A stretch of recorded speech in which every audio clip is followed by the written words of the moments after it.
আজ প্রাক্তন কাউন্সিলরের বিরুদ্ধে অভিযোগ করেছিলেন অপূর্ব বিশ্বাস, অবশেষে তার খোঁজ পাওয়া গেল।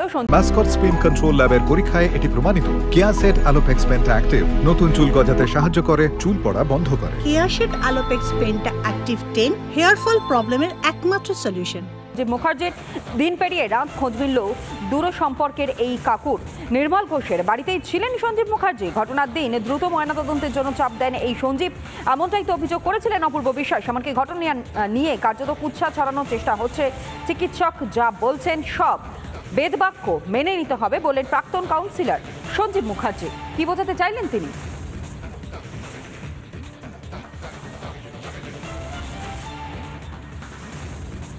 ওইখানে অত বড় বড় একজন পুলিশ প্রধানরা রয়েছেন, সংগঠন ডাক্তারের সমস্ত মাথারা রয়েছে, স্বাস্থ্য দপ্তরের সব মাথারা রয়েছে। সেখানে আমি কাউকে যদি বলি তাতে কি পোস্টমর্টম প্রভাবিত হয়? আছি তো কাকু, নতুন আজও কাকু আছি, ও বেঁচে থাকলে তাই হচ্ছে। সেই অ্যাসপেক্ট থেকেই তো গেছেন। হ্যাঁ, তো ওর বাবা ডাকলেন তো আমার। না, ঘাটে যেটা দাহ হয়েছে, দাহর সময় তখন ওনারা সুস্থ ছিলেন। ওনাদের সাথেই তো আমি একদম ওআরএস খাওয়ানো হয়েছিল, মাথার একদম ঠিক নেই। ওনাদের গাড়ি দিয়ে তো গেলাম, তারপরে তো দাহ হলো, দাহর পরে নিয়ে আসলাম। কাগজ তো ওনার বাড়িতেই ছিল, সেই কাগজটাই ওনার বাড়ির থেকে নিয়ে পরের দিন পৌরসভার থেকে সার্টিফিকেট তুলে 2 দিন পরে এনে দিলাম। এখন ওনারা বলছেন ওনারা বিভিন্ন চাপে ট্রমা সত্য সন্তান হারা তাদের। আরে একটা সন্তান হারা সত্য, সেটা চাপ নয়। অপূর্ব বিশ্বাসকে চিনতেন?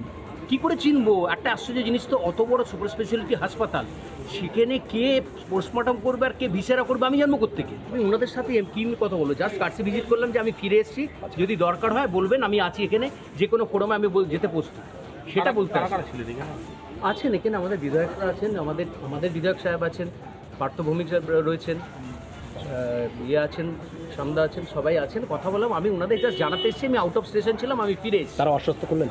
আশ্বস্ত, স্বাভাবিকভাবে আশ্বস্ত করবে না। সঞ্জীব বক্তব্য তো আপনাদের সামনে তুলে ধরলাম। ফ্রি করার তার কাজ। কাউন্সিলর কি করেছে ওটা তো ডকুমেন্টস আছে ওখানে। কাউন্সিলর যেটা করেছে, যে উনি বলেছেন যে এখন যা মানসিক অবস্থা, পয়সা দেন আপনি লিখে দিন, ফ্রি হয়ে থাকলো, পরে যারা পয়সা দেবে দেবে। এটা চলে যায় পৌরসভায়, যখন ডেথ সার্টিফিকেট আনবে তখন তুমি পয়সাটা দিয়ে দিতে পারো। যখন ডেড বডি বাড়িতে ঘরে নিয়ে গেলেন, তখন যদি তিনি বলতেন যে আমি আমার মেয়ের মরদেহ আমি রেখে দিতে চাই, আমি আবার পোস্টমর্টম করতে, সেসব কথা বলতে পারতেন। কিন্তু একবারও তিনি ওনার কোনো মানুষকেই তিনি বলেননি। এবং পরদিন থেকে এসব কথা যাদের দিয়ে বলাচ্ছে, আমার মনে হয় আন্দোলনের রেশ তাদের হাতে নেই, আন্দোলনের রেশ আছে সাধারণ মানুষের মধ্যে। ময়নাতদন্ত 9ই আগস্ট কি ঘটেছিল সত্যি আমরা কেউ জানি না, যেন পরতে পরতে রহস্য এবং রহস্যে মোড়া ওই দিনটি 9ই আগস্ট। আর ওই দিন পানিহাটি শ্মশানে ঠিক কী ঘটনা ঘটেছিল? আরজি করে চিকিৎসকের দেহ সৎকার নিয়ে একেবারে বিস্ফোরক দাবি করেছেন শ্মশান কর্মী। আগের দুটি দেহ সৎকার না করেই অভয়ার দেহ তড়িঘড়ি সৎকার করতে চাপ দেওয়া হয়, দাবি শ্মশান কর্মী ভোলানাথ পাত্রের। আর অন্যদিকে 9ই আগস্ট পানিহাটি পুরসভার প্রাক্তন কাউন্সিলর অর্থাৎ সঞ্জীব মুখার্জি, এবং সেই সঞ্জীব মুখার্জিকে অভয়ার পরিবারই ডেকেছিলেন বলেই দাবি নিহত চিকিৎসকের বাবার। তাহলে কেন রবিবার প্রাক্তন কাউন্সিলরের বিরুদ্ধে বিস্ফোরক অভিযোগ করলেন অপূর্ব বিশ্বাস? ওই দিন পিএম না হলে রক্ত গঙ্গা বয়ে যাবে। এক্স কাউন্সিলর বলে একজন কেউ ছিলেন, নাম বলতে পারবো না। এক্স কাউন্সিলর বলেছিল? হ্যাঁ, ওনার বাড়ির বলেছিলেন, আমাকে বলেছিলেন পোস্টমর্টম ওই দিনই করতে হবে। ওই দিনই করতে হবে? হ্যাঁ, ওই দিনই করতে হবে। এখানকার না ওই ওনাদের বাড়ির? ওনাদের বাড়ির ওখানকার। পানিহাটি পুরসভার প্রাক্তন কাউন্সিলর সঞ্জীব মুখোপাধ্যায়ের বিরুদ্ধে এমনই চাঞ্চল্যকর দাবি করেছিলেন অভয়ার ময়না তদন্তকারী চিকিৎসক অপূর্ব বিশ্বাস। কিন্তু আরজি করের নিহত চিকিৎসকের বাবা তো বলছেন ভিন্ন কথা। দেখে আমি ফোন করেছিলাম এবং সঞ্জীব মুখার্জিকে আমি ফোন করেছিলাম ওখান থেকে যাওয়ার জন্য বলেছি। তাহলে কি মিথ্যে বলছিলেন অপূর্ব বিশ্বাস? কেন মিথ্যে বলছেন তিনি? সব দায় কি তাহলে প্রাক্তন কাউন্সিলর সঞ্জীব মুখার্জির দিকে ঠেলে দেওয়ার প্রচেষ্টা? এসবের পরেও একটা প্রশ্ন থেকেই যাচ্ছে, কেন সন্ধ্যের পর ময়না তদন্ত করতে হলো অভয়ার? কেন তড়িঘড়ি দেহ দাহ করতেই বা হলো? এই প্রশ্ন প্রথম থেকেই করে আসছিল রিপাবলিক বাংলা। 9ই আগস্ট রাতে পানিহাটির শ্মশানঘাটে অনেকের সঙ্গে ছিলেন সঞ্জীব। শ্মশানের নথিতে সঞ্জীবের সই জল জল করছে, কিন্তু কেন তাকেই সই করতে হলো?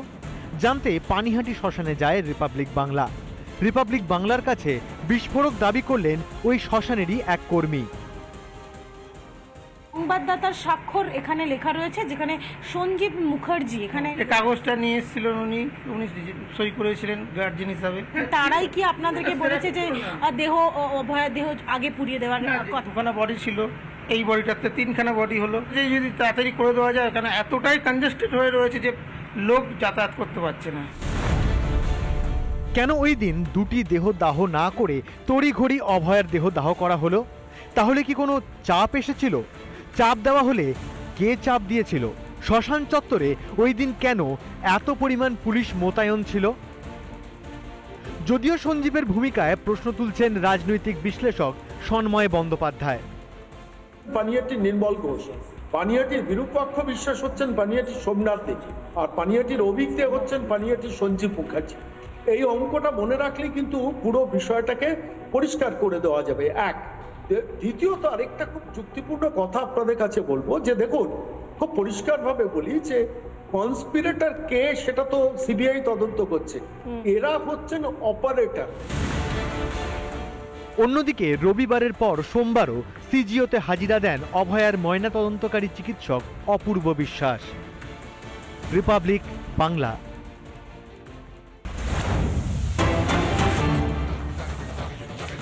আর এদিকে ফের অপূর্ব বিশ্বাসকে সিজিওতে জিজ্ঞাসাবাদ, অভয়ার পোস্টমর্টেম নিয়ে অপূর্বকে জিজ্ঞাসাবাদ করা হয় যেমনটা সূত্র মারফত খবর। এমনকি পোস্টমর্টেমের সময় কিভাবে দেহ এসেছিল, কি অবস্থায় ছিল দেহ ময়নাতদন্তের জন্য যখন নিয়ে আসা হয়, এবং ময়নাতদন্তের সময় দেহের সঙ্গে কি কি পাঠানো হয়েছিল জিজ্ঞাসাবাদে অপূর্বর কাছ থেকে জানতে চান তদন্তকারীরা, এমনটাই সূত্র মারফত খবর। এই মুহূর্তে সামনে আসছে অপূর্ব বিশ্বাসকে সিজিওতে ফের একবার ডাকা হয় এবং অভয়ার পোস্টমর্টেম নিয়েই অপূর্বকে জিজ্ঞাসাবাদ করা হয় বলে সূত্রের খবর।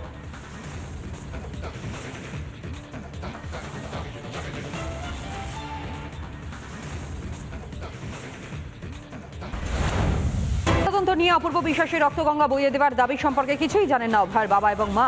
মেয়ের ময়নাতদন্ত বা সৎকারে কোনো তাড়াহুড়ো ছিল না পরিবারের। হঠাৎ মেয়েকে ভিআইপি ট্রিটমেন্ট দেওয়ায় অবাক হয়েছিল পরিবার। অপূর্ব বিশ্বাস প্রসঙ্গে মন্তব্য অভয়ার বাবা এবং মায়ের।